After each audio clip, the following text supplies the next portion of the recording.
Ave Maria, cheia de graça, o Senhor é convosco. Bendita sois vós entre as mulheres. É o fruto do vosso ventre, Jesus. Santa Maria, Mãe de Deus, rogai por nós, pecadores, agora e na hora de nossa morte. Amém.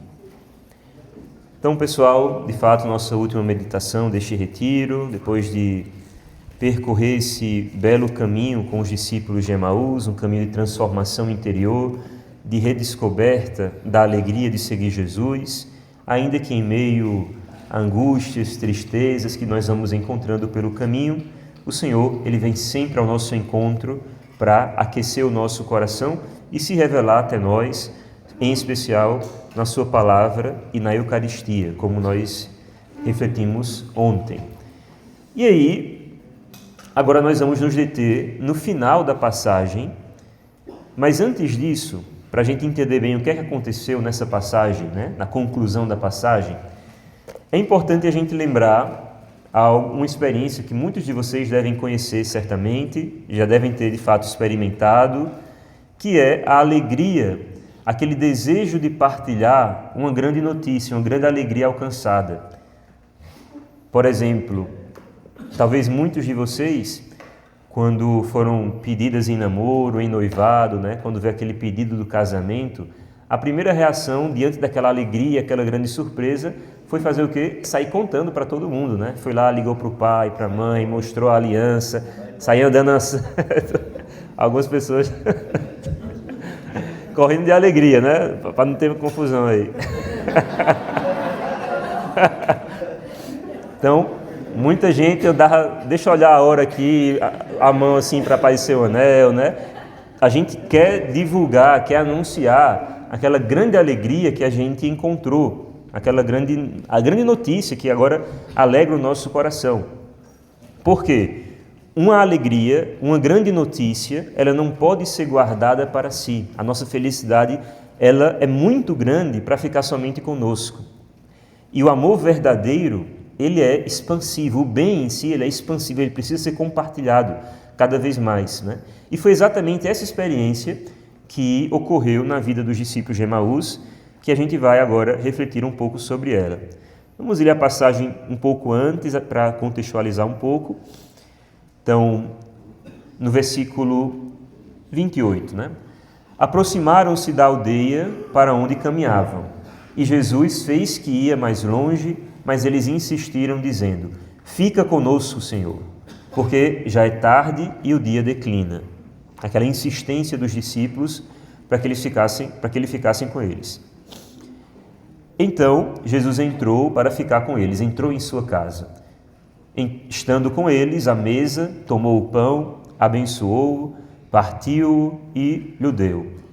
Abriram-se então os seus olhos e reconheceram-no, mas ele desapareceu. E disseram um para o outro: não é verdade que nós sentíamos o nosso coração arder quando ele nos falava pelo caminho e nos explicava as Escrituras? Aquele sentimento que agora então parece que ficou explicado de fato, né? Enquanto caminhavam com Cristo, sem saber que era Ele, eles já sentiam algo diferente em seu coração e que agora encontraram a razão de tudo isso. Era Jesus que estava diante de mim.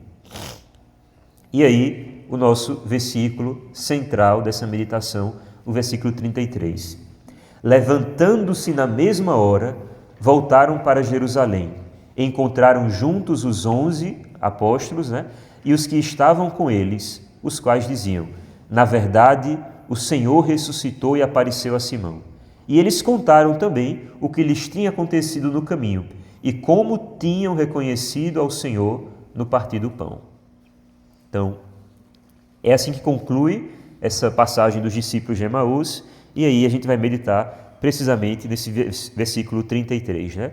A reação dos discípulos de se levantar na mesma hora em que tiveram aquela grande alegria para compartilhar aquela grande notícia com os apóstolos, com todos aqueles que seguiam Jesus, né? E é interessante que eles se levantam no mesmo instante. Diz o versículo 33, levantando-se na mesma hora. A gente entende bem a profundidade disso aqui quando a gente volta e pensa, faz um resumo da passagem. De Jerusalém a Emaús era uma distância de 60 estádios. Isso aí dá quase que 12 quilômetros. Quem corre sabe que 12 quilômetros é uma caminhada legal, né? A maratona é 40 e pouco, né? Meia maratona é 20 e tanto, então é meia maratona. 2 léguas, né? Pronto, fica mais fácil porque 2 léguas. 2 léguas de distância, segundo nosso amigo. E aí vejam, era um domingo, eles caminharam 12 quilômetros de Jerusalém até Emaús, naquele clima de tristeza, que Jesus foi com ele, foi transformando tudo aquilo. Chegaram até a cidade, foram para casa, jantaram, né, fizeram a ceia, e naquela mesma hora encontraram-se Jesus, depois de, imaginem quanto tempo dura eu caminhar 12 quilômetros, andando tranquilamente, numa estradazinha de barro, de uma cidade a outra. Já deve ter chegado, como o Evangelho diz, né? É tarde, a noite, já está de noite, tudo escuro, não tem poste. E na mesma hora em que nós vimos Jesus, depois de ter feito tudo isso, na mesma hora eles se levantaram e voltaram para Jerusalém. Aqueles mesmos 12 quilômetros, não ficou curto não. Não tinha poste, não tinha carro, não tinha carroça, nada. Pegaram e voltaram a pé os 12 quilômetros, né? E é interessante o porquê o evangelista insiste que foi no mesmo instante. Por quê? O que é que dá a entender, então? Que eles nem planejaram a viagem. Eles nem se preocuparam se é perigoso, se vai ter bandido no caminho, se vai dar certo chegar. Eles nem se preocuparam na distância a enfrentar. Por quê? Quando a gente tem essa alegria interior, parece que todos os problemas eles meio que são relativizados, né? Uma distância muito grande, cansado, quando a gente recebe uma grande notícia, parece que a gente recobra o fôlego e vai em busca daquilo ali com ânimo novo, né? É com uma energia nova que foi colocada em seus corações. E aí eles nem se preocupavam em medir direito se vai dar certo, se é conveniente agora. Não, eles foram arrastados para Jerusalém por essa felicidade que agora eles tinham no coração, né? A alegria do encontro com Cristo era maior do que qualquer obstáculo. A alegria de encontrei o Cristo vivo. Ele está ressuscitado, Ele está vivo diante de nós, estava aqui conosco. Então, toda aquela expectativa que eles tinham no início da sua caminhada com Jesus, quando eles deram um sim para seguir Jesus, quando eles foram chamados pelo Mestre e que de repente tinha sido esfriado por conta das dificuldades, tudo aquilo agora volta com um novo ânimo, uma felicidade não de empolgação, como falava na homilia, não é uma afobação, não. Agora uma felicidade diferente daquela dos inícios, porque ela está provada pela dor, maturada, amadurecida.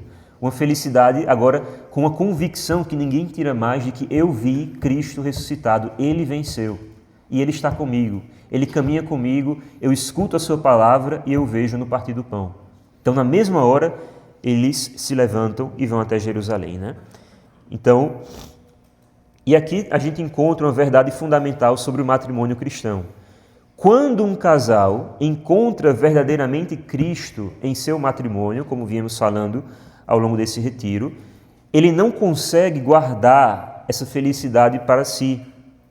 Essa grande felicidade de encontrar-se com Cristo na nossa vida conjugal não pode ficar somente conosco. E aí a gente entende que todo casal possui também uma vocação apostólica, missionária, de compartilhar com outras pessoas a alegria do encontro com Cristo. E aí, esse retiro, a finalidade é precisamente essa, né? Proporcionar-nos novamente um encontro com Cristo, não para a gente voltar para as nossas casas hoje à tarde, e aí, pronto, agora vamos viver nossa vidinha somente aqui, tal, e os outros que tentem a sorte de encontrar Cristo. Tomara que eles encontrem Cristo por aí, mas eu não tenho nada a ver com isso. Não, é sendo alimentados e preenchidos interiormente por essa alegria de encontrar-se com Jesus, somos agora conscientes que eu preciso levar essa mesma alegria para outros tantos casais que vivem por aí, talvez como aqueles mesmos discípulos, né? Caminhando sozinhos, achando que Cristo não está ao lado deles e que a gente pode abrir os seus olhos como os nossos olhos também foram abertos, né? Um casal cristão que experimenta o amor de Deus, ele não consegue guardar isso só para si. Por isso, nós somos chamados a, enquanto casais, enquanto família, ser um irradiador do amor de Deus, né? Um sacramento vivo do amor de Deus para o mundo. Voltemos a essa cena, né? Os discípulos, eles, resumindo a passagem inteira, saíram de Jerusalém desiludidos, caminhando lentamente, com aquele andar pesado, se arrastando por conta da tristeza, não tinham mais ânimo, e agora, aquele mesmo caminho eles fazem de volta, correndo, com o coração em festa, ansiosos para partilhar aquela descoberta. A cidade de Jerusalém, que quando eles começaram o caminho para Emaús, era para eles sinal de tristeza, onde tudo deu errado, onde os planos foram por água abaixo, onde tudo fracassou, aquela mesma Jerusalém agora se transforma. Eles olham para Jerusalém com ânsia de chegar lá, porque aquela cidade se torna então o local da vitória, né? E aí, isso aqui é muito interessante, por quê? Mudou o caminho? Não. A cidade mudou? Não. Agora, o que foi que mudou? O encontro com Cristo. O fato de termos Cristo junto conosco faz enxergarmos as coisas que aparentemente são sempre as mesmas da nossa vida de uma maneira diferente, né?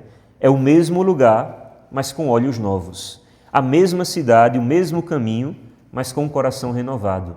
Nós é que mudamos. As coisas em si não dependem de nós, mas quando Deus ele realiza uma obra, uma transformação interior, a gente passa então a ver as coisas como elas realmente são, e não com aquela lente de tristeza, de angústia que a gente coloca em nós com os nossos sentimentos que nos impedem de ver realmente a ação de Deus nas coisas. E aí, volto, essa metáfora do caminho nos ajuda também a encarar a nossa vida matrimonial, né? Foi até algo que eu fui insistindo muito ao longo dessas pregações, né? Nós temos, enquanto casal, desilusões, cruzes, isso faz parte da vida de todas as pessoas, não somente de quem está da igreja, quem está fora, não. Independentemente de eu participar de um movimento, de eu ser fiel, de eu buscar Jesus, ou se eu não pisar numa igreja, não quiser nem saber nada de Deus, todos nós enfrentaremos dificuldades. Isso aqui é parte da vida humana. É ilusão achar que eu posso viver uma vida somente de conforto. Isso não existe em absolutamente canto nenhum. Não é pelo fato de sermos cristãos que não teremos isso aqui, já disse. Mas aí vai. Tudo isso que a gente enfrenta, que chegamos talvez a esse retiro desanimados, trazendo aquela angústia interior que talvez permeava o coração dos discípulos de Emaús, talvez estivesse também no nosso, né? Aquela Jerusalém entristecida, sem brilho, que talvez fosse a nossa vida matrimonial, a nossa vida de trabalho, a nossa vida de oração, o nosso compromisso na igreja. Mas quando, ao longo desse retiro, nós descobrimos que até mesmo aí Cristo está presente, até mesmo em meio aos sofrimentos, há um convite, uma espera de Deus para mim, quando eu aprendo, então, a carregar a minha cruz junto com o meu cônjuge e junto com Cristo, que eu não carrego isso sozinho, todas essas situações, todas essas dificuldades se transformam, então, em lugares de testemunho e de evangelização, de encontro com Cristo e de levar Cristo às outras pessoas, né? Repito, as dificuldades permanecem, mas agora eu as encaro de uma maneira completamente nova, porque eu fui tocado por Cristo. Então, aquilo que seria pura e simplesmente uma ocasião de tristeza, de queda, agora eu vejo um encontro com Cristo, uma ocasião de vitória, de superação, ainda que em meio a dores, né? E é precisamente vivendo isso aqui nessa radicalidade que eu dou força, sustento quem está do meu lado, que é fraco, que ainda não consegue fazer isso. É vivendo com essa consciência que, por exemplo, a gente vai se deparar com muitos e muitos outros casais que, por não terem tido essa experiência com Cristo, irão olhar para a nossa vida com os nossos defeitos, as nossas fraquezas, e vão se perguntar, por que ele consegue? Por que ele consegue ficar de pé diante disso e daquilo? Onde é que ele encontra força? Então, naturalmente, as pessoas vão se questionar. Onde é que ele encontra tanta força? Não tem dificuldade, não, mas aonde ele encontra esse apoio para ficar de pé em meio a essas dificuldades que eu também passo, né? Ou seja, as mesmas dificuldades se tornam, então, ocasião de encontro com Cristo e de levar Cristo aos irmãos. E aí, isso aqui a gente faz um gancho, como eu disse, né, no aspecto apostólico que nós devemos ter em nossas vidas. A igreja ensina que todo fiel batizado, ele tem por vocação batismal, ou seja, quando eu sou batizado, eu recebo uma vocação universal à santidade. Deus ele me chama a ser santo no momento mesmo do batismo.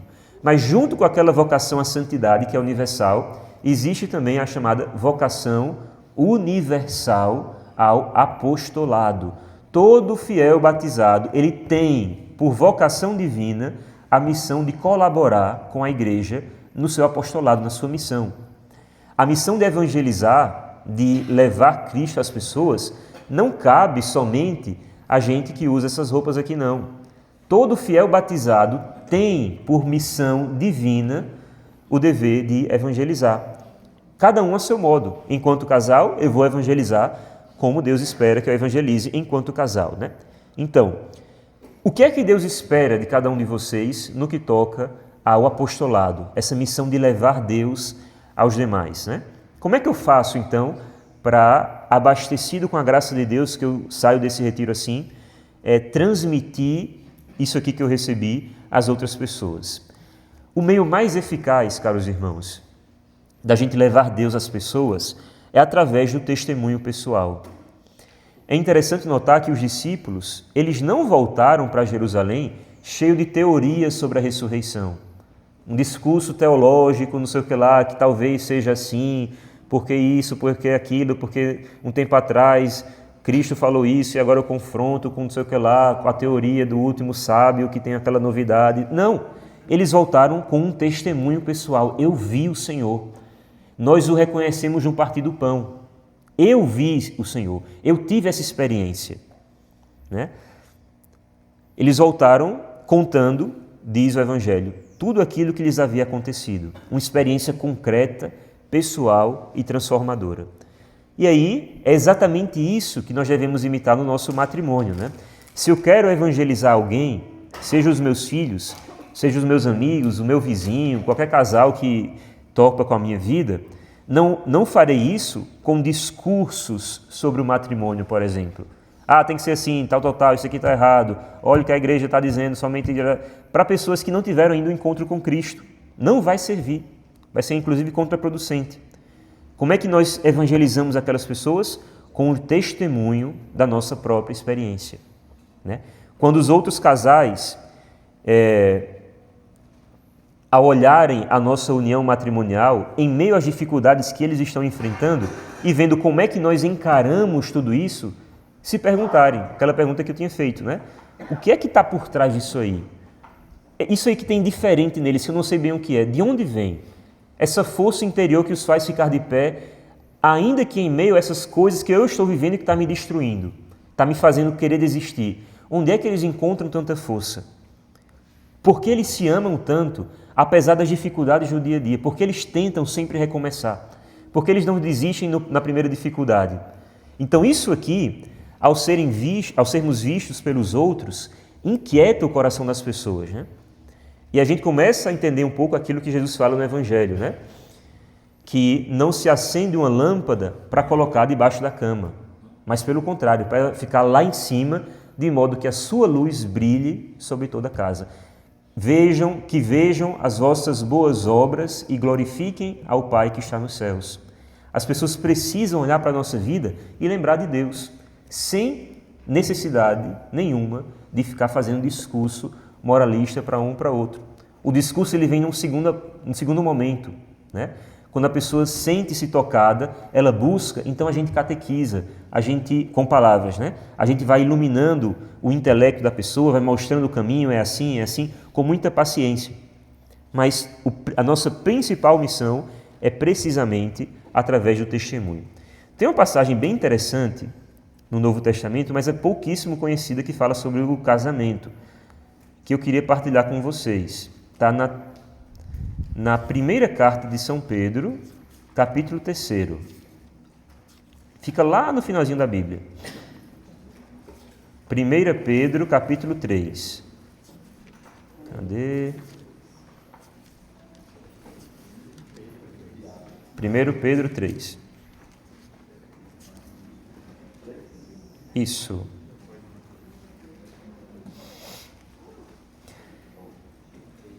O que é que nós temos aqui? Pedro está escrevendo para uma comunidade com vários problemas, tal, mas agora ele dirige-se às mulheres que aderiram à palavra de Deus, se converteram à fé cristã, mas os maridos ainda não. Os maridos não aderiram à palavra, talvez estejam no paganismo, tal.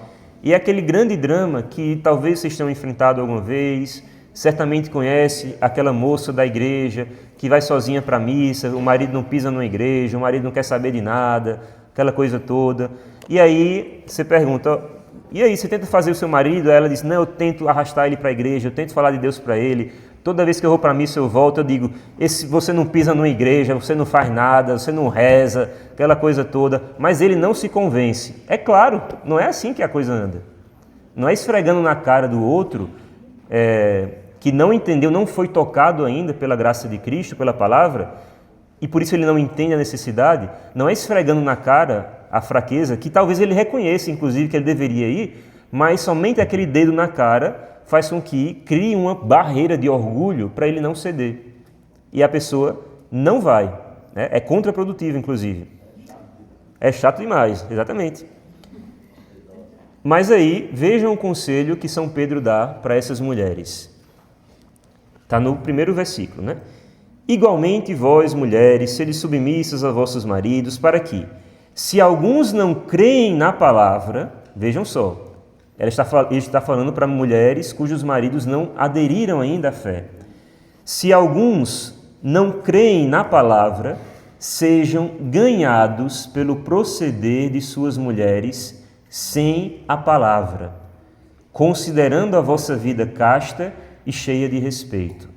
Depois ele vai falando das virtudes da mulher, que são, antes de mais nada, a beleza interior. A preocupação deve ser, sobretudo, cultivar as virtudes interiores, do que pura e simplesmente se preocupar com isso e aquilo de adereços externos. São importantes, claro, mas não é essa a maior beleza da pessoa, é sobretudo a beleza interior. O que é que Pedro está dizendo aqui para as mulheres? Não é com um discurso esfregando na cara que você vai trazer o seu marido para a igreja, que você vai converter aquela família. É sobretudo com as suas atitudes. Nesse caso, se a gente fosse traduzir em outras palavras, né? O que seria sejam ganhados pelo proceder de suas mulheres sem a palavra. Um marido que está longe da fé, ele precisa entender que, ele precisa ver, nem entender, ver que quanto mais próxima de Deus a sua mulher está, quanto mais assídua à igreja a sua mulher está, aquilo ali não a afasta dele, pelo contrário, a faz uma companheira mais íntima, mais próxima, a faz um suporte mais fiel para ele. Ele precisa notar que quanto mais próxima de Deus ela está, ou ele está, se a gente inverte um pouco os papéis aqui, o outro tem que notar que isso nos aproxima e aumenta o nosso amor. Eu sinto que a minha esposa agora, ela é uma esposa melhor para mim, uma companheira melhor, uma mãe melhor, um marido melhor, um pai melhor. Ou seja, ele começa a olhar para a nossa vida e ver aquilo que o Evangelho tem realizado. Ele começa a olhar para a minha vida e ver como é que agora eu me comporto diante daquilo ali que antes era ocasião de briga, mas agora eu tenho força suficiente para encarar aquilo de maneira diferente. Vai chegar um momento, caros irmãos, que aquele que está afastado da fé, ele vai querer aquilo também. Olha como tem feito bem para ela. Olha como toda a nossa família tem ganho com isso aqui. Eu também quero isso aqui. O que é que esse algo de diferente que eu não sei bem, onde é que ela está encontrando tanta força? É esse o conselho que São Pedro dá para as mulheres cujos maridos não abraçaram ainda a fé, né? Então, evangelizar sem palavras, pelo exemplo. Aquele testemunho do matrimônio, aquele testemunho silencioso, mas ao mesmo tempo muito eloquente, né? uma vez até estava lendo uma experiência de um padre e tal, que acompanhava muitos casais, e eu até coloquei aqui esse relato, que uma vez uma mulher chegou para ele, casada há 30 e poucos anos, não sei o que lá. Não, ela observou um casal que tinha 30 e poucos anos de casado e tal. Ela era um pouco afastada da fé, não ia muito à igreja, a família não teve ainda uma catequese interessante, mas quando era vizinha assim, ela via, por exemplo, um marido chegar morto de cansado do trabalho, tal. Todo dia o homem trabalhando lá, a mulher em casa cuidando da família, enfim e tal. Chegou um momento em que a mulher adoeceu, ficou de cama, uma doença um tanto quanto grave, e aí ela viu que o marido, ele começou então a cuidar dela, a se doar, sacrificar-se 2 vezes mais por ela, porque agora tem que não somente trabalhar, mas também ocupar-se com o cuidado da sua esposa. Foi somente pelo fato daquela mulher ver essa cena, aquela doação do marido para com a esposa, que ela fez com que aquela mulher voltasse para a igreja, né? Por quê? Ela dizendo para o padre, né? Eu queria saber de onde eles arrumaram tanta força, né? Eu queria saber de onde vinha aquela força que eu vi no matrimônio deles dois, né? Então, é precisamente assim que a gente leva essa alegria de encontrar-se com Cristo, que nós encontramos Cristo a outras pessoas, né? Sobretudo através do nosso testemunho pessoal.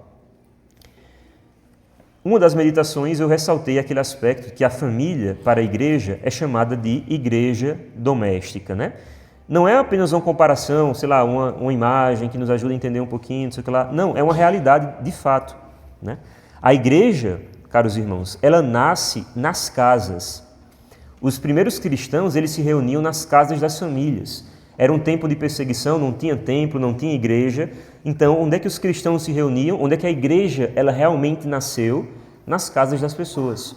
A própria ceia, a última ceia, o cenáculo, tudo aquilo era um ambiente de família. Era um quarto de uma casa. Então, a igreja ela nasce precisamente nesses ambientes, né? E aí, hoje, não é diferente.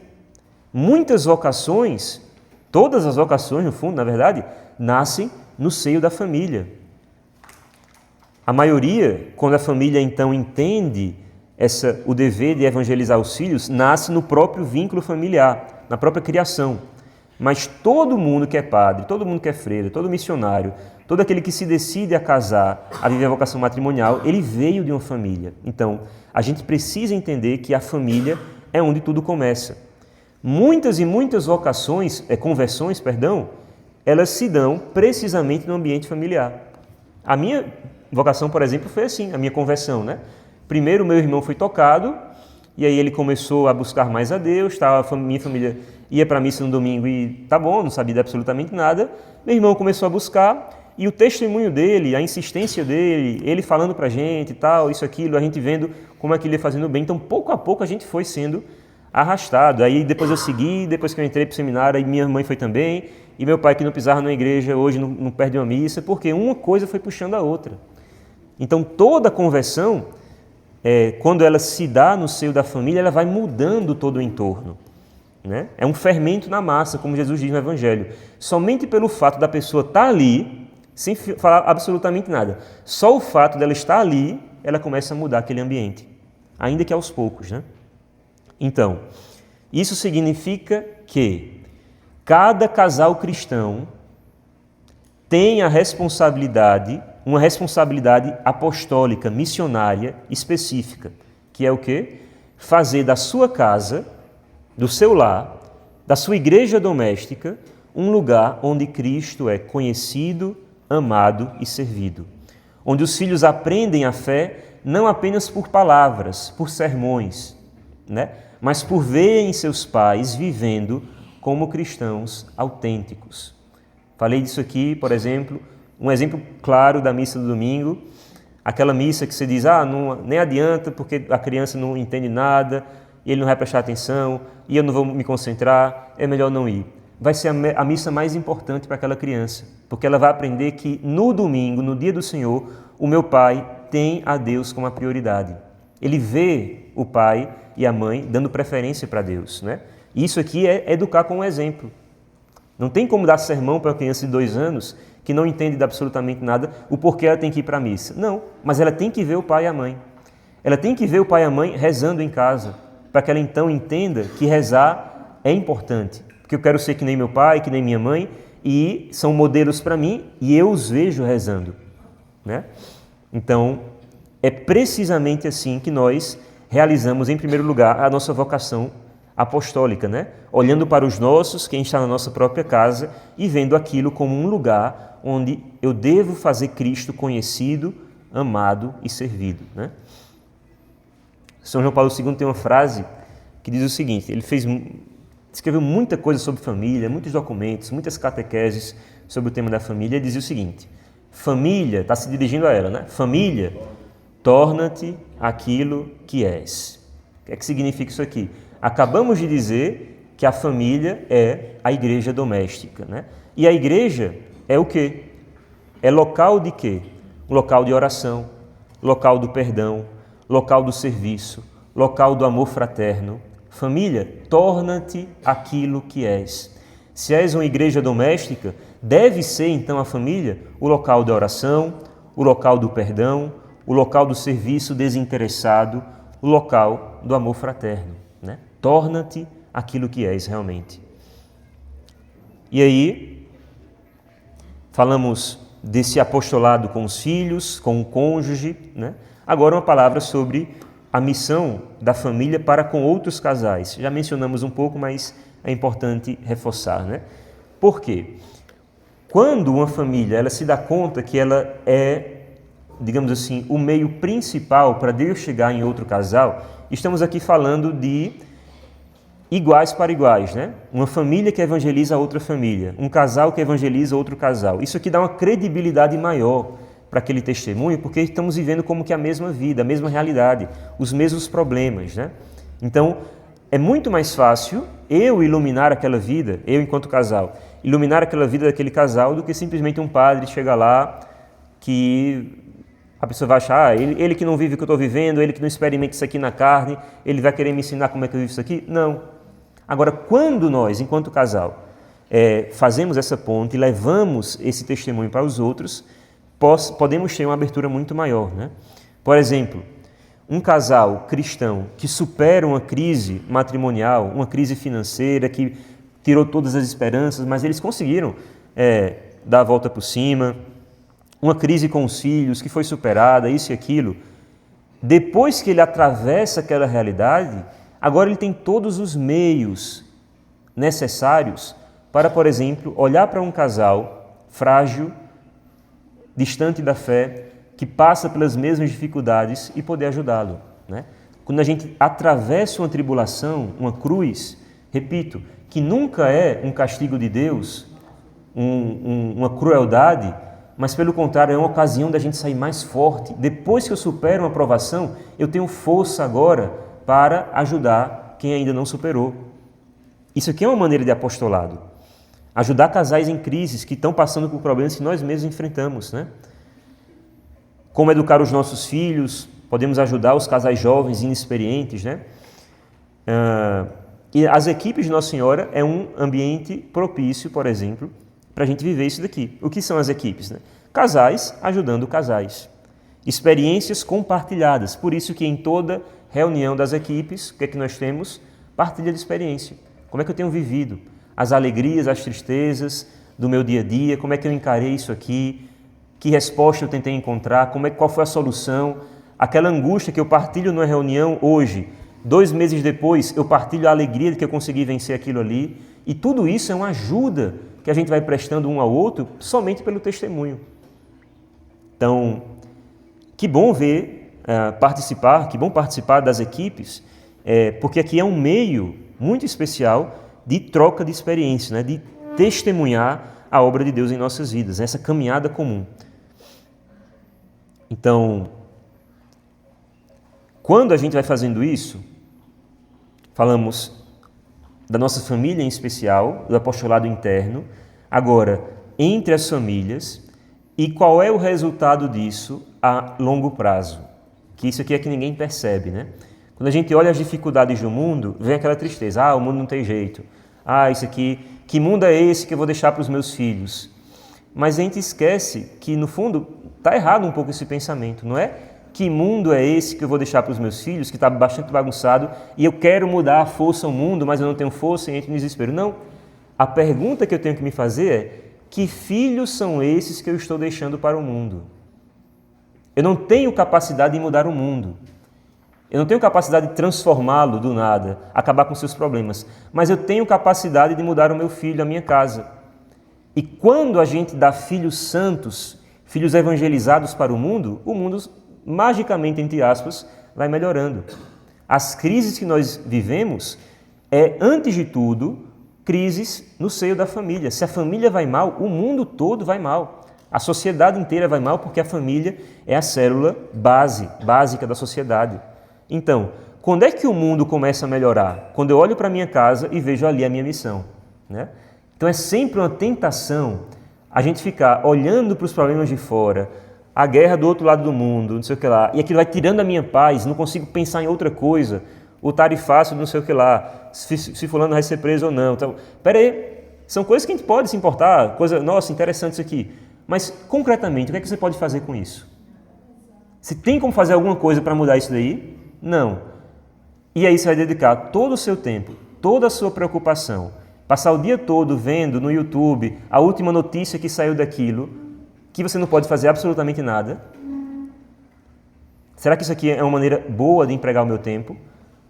Ou você deve olhar para a sua casa, para a sua família, para os seus filhos, para os problemas que estão ali diante de si, que você é a única pessoa que pode resolver, e você vai abrir mão disso? Então, nunca a sociedade vai mudar se eu não começo a mudar a minha própria casa, né?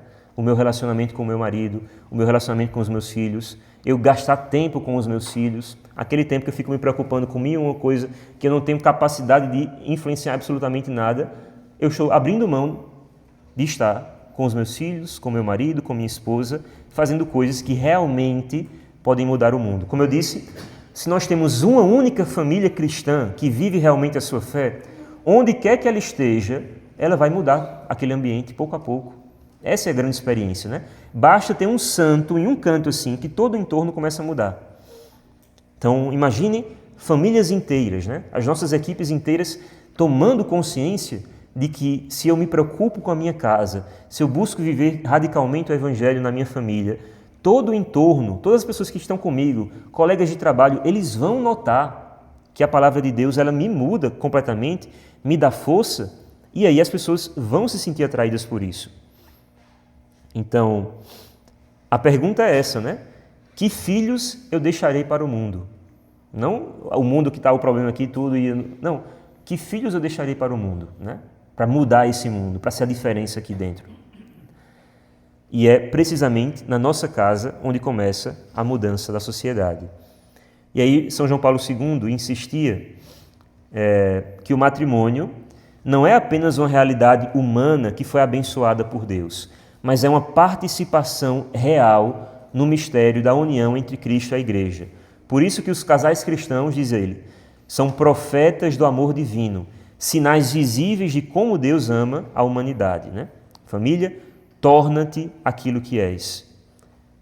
Um sinal eficaz da presença de Cristo no mundo. Em uma de suas catequeses sobre a família, como disse, ele fez muitas, né? Ele disse o seguinte: toda família cristã deve ser como que uma igreja doméstica onde ressoa o Evangelho e de onde o Evangelho irradia. É um ponto de irradiação do Evangelho. Não apenas lugar onde se vive o Evangelho, mas de onde o Evangelho se espalha. É o seio da nossa família. E agora, já partindo para a conclusão, um resumo maior de todo o nosso caminhar, vamos voltar a contemplar os discípulos de Emaús, né? Aqueles dois que saíram de Jerusalém fugindo da cruz, fugindo das dificuldades que Cristo tinha anunciado, fugindo da sua vocação, fugindo da missão que Cristo tinha proposto para ele e alertado, eles voltam para Jerusalém como anunciadores da ressurreição. A experiência do encontro com Cristo transformou completamente aqueles homens de discípulos desencorajados, desanimados, tristes, em apóstolos corajosos. Apóstolo é aquele que anuncia o Evangelho, Foi precisamente aquilo que ele fez. Voltou para Jerusalém e anunciou o evangelho da ressurreição. Ele está vivo. Nós o vimos no partir do pão. E essa é a vocação de todo casal. Passar da experiência pessoal do amor de Deus à missão de evangelizar, de anunciar, de comunicar esse amor ao mundo. Não porque somos obrigados, não porque o padre disse na pregação que eu, por meio do batismo, tenho uma vocação para colaborar com a missão da igreja, a vocação apostolado. Não, mas porque eu não consigo guardar a alegria para mim somente. Porque o amor de Deus tocou meu coração e eu não consigo guardar só para mim. Eu tenho que partilhar isso com os outros para que eles experimentem essa mesma alegria. O amor, ainda que seja o amor matrimonial, ele não é voltado para dentro, guardado, mas ele é também expansivo. Ele não se fecha no próprio círculo, no próprio casal, mas ele se abre para acolher, para gerar vida, para servir a comunidade, para transformar o mundo, né? Então, nós vivemos numa crise muito grande na família, como eu disse, muitos divórcios, separações, né?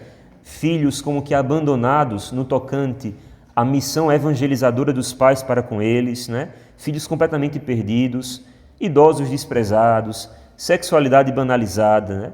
E aí, diante de tudo isso, o que é que nós concluímos? Que o mundo precisa desesperadamente do testemunho de famílias cristãs autênticas. É preciso olhar para o mundo não com um desânimo, dizendo, não tem jeito, não, mas com o ânimo de que somente eu posso ajudar.